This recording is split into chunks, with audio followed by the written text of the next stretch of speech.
Dear HSC learners, in my today's session, I discussed about the short story luncheon, and today again I will discuss on this short story. The remaining portion of the short story I will try to discuss today. This is my second class, second discussion about the short story, the luncheon. Today I will discuss what happened between the lady admirer and the writer at Fouts. Let's now go to the text and I will explain you, I will try to explain you the text. The writer says, I was startled when the bill of fare was brought, for the prices were a great deal higher than I had anticipated, but she reassured me. The writer says the chat started between the lady admirer and the writer, but one of the waiters came up to them with the menu, with the bill of fare. Seeing the bill of fare, the writer was startled. The writer was surprised because the bill of fare and the cost of the food items are so beyond the writer's capabilities and imagination that it cannot be described in words. But the lady guest of the writer assured the writer again and again, saying that, oh, don't be afraid of the bill. I never eat anything for luncheon, so you need not worry about the bill. Next we see the lady guest says, I never eat more than one thing. I think people eat far too much nowadays. A little fish, perhaps. I wonder if they have any salmon. When the lady guest assuring the writer saying that she never eats anything for luncheon, but today but that day she would like to have a taste of salmon. She wouldn't mind to have a taste of salmon if they have available. Let's now see the text. Well, it was early in the year for salmon and it was not on the bill of fare. But I asked the waiter if there was any. Yes, a beautiful salmon had just come in and it was the first they had had. I ordered it for my guest. The waiter asked her if she would have something, while it was being cooked. So the lady guest expressed her desire to have a taste of salmon. You know, salmon is a costly fish in Paris at Fouts. So it was early in the year for salmon because it was not available at that time.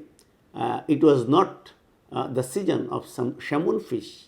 But the waiter assured that a beautiful salmon for the first time of that season came into the restaurant. So the writer ordered salmon for her lady guest. Now we see the waiter asked her if she would have something while it was being cooked. You see, the writer already ordered salmon fish for her lady admirer, but the waiter is asking the writer that it will take some time to cook the salmon fish. But as their conversation are going on, so the waiter asked them if they would like to have some other food while salmon fish being cooked. Now you see the lady guest answered saying, I never eat more than one thing unless you have a little caviar. I never mind caviar. the lady again assuring the writer, saying she never eats more than anything for luncheon. But at the same time, she expressed her desire to have a taste of caviar. Caviar is a costly item of food. Uh, Eggs of fish, which is very tasty, and this is very attractive item of food at Fouts. Now the writer says, you see, my heart sank a little. I knew I could not afford caviar, but I could not very well tell her that. I told the waiter by all means to bring caviar. For myself, I chose the cheapest dish on the menu, and that was a mutton chop. The writer says that his heart sank, his heart became vibrated, his heart, he was surprised, he was afraid of the situation because the writer was, the lady admirer was assuring the writer, saying she never eats anything for luncheon, but the symptoms of her expectations, her desires to eat a lot of items of food don't mean that the lady guest is not interested to enjoy a lot of items of food. So the writer says that though he had no scope to order caviar for the lady guest, but she felt a kind of, she was in an embarrassing situation. So he had to order caviar for her lady guest. For the writer says, for myself, I choose the cheapest dish on the menu, and that was a mutton chop. You see, at Fouts, this is the first time the writer orders for himself a mutton chop, which is very cheap at Fouts. Now you see, the lady admirer says, I think you are unwise to eat meat. I don't know how you can expect to work after eating heavy things like mutton chops. I don't believe in overloading my stomach. You see, this is very much amusing, and this is creating a very comic effect on the readers. When the lady guest says and tried to teach the writer, saying that the writer was unwise because he was going to eat heavy things like mutton chops. But at the same time, the lady guest saying to the writer, she could never even thought of how could people work after eating heavy things like chops, and what the writer was doing at that time. Next, let's now go to the next. Then came the question of drink. Now the lady guest said, I never drink anything for luncheon, neither do I answered promptly, except white wine. She proceeded as though I had not spoken. These fresh white wines are so light, they are wonderful for digestion. Now, at Fouts, while entertaining the lady guest, came the question of drink. And when the question of drink came, the lady guest said to the writer that she never drank anything for luncheon. But she wouldn't mind to have a taste of champagne, because this is an exceptional situation, and she felt happy to have a chat with the writer, so she wouldn't mind to have a taste of champagne. And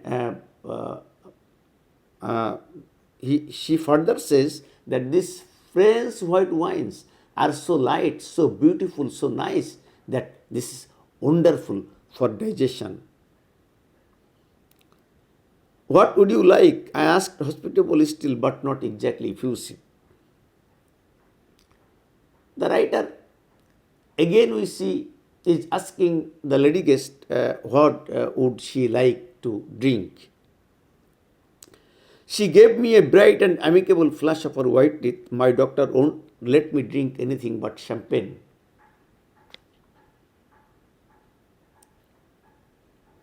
The lady guest, you see, has gave reference to the suggestion of her doctor, saying that her doctor had forbidden all sorts of drinks for her, but only champagne. Her doctor won't let her drink anything but champagne. That is, champagne was prescribed by her doctor. I fancy I turned a trifle pale. I ordered half a bottle. I mentioned casually that my doctor had absolutely forbidden me to drink champagne. Now we see, I fancy I turned a trifle pale. The writer became broken-hearted and surprised, and his surprised knew no bounds. He was startled. He was pale. He was stricken with fear and anxiety, and he couldn't imagine how could a lady be such kind of person.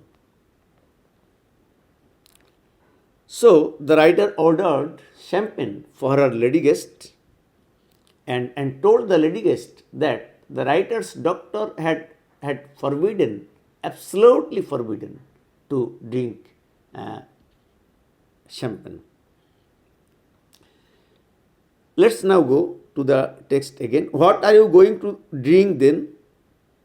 Now you see the lady guest asking the writer what was the writer then going to drink. The writer replied that she would drink only water and nothing else. So, my dear learners, this is my second class, on the short story luncheon. I will again come with you with this short story, the luncheon, and my next class. Thank you all for watching this video and for being with me. Thank you very much.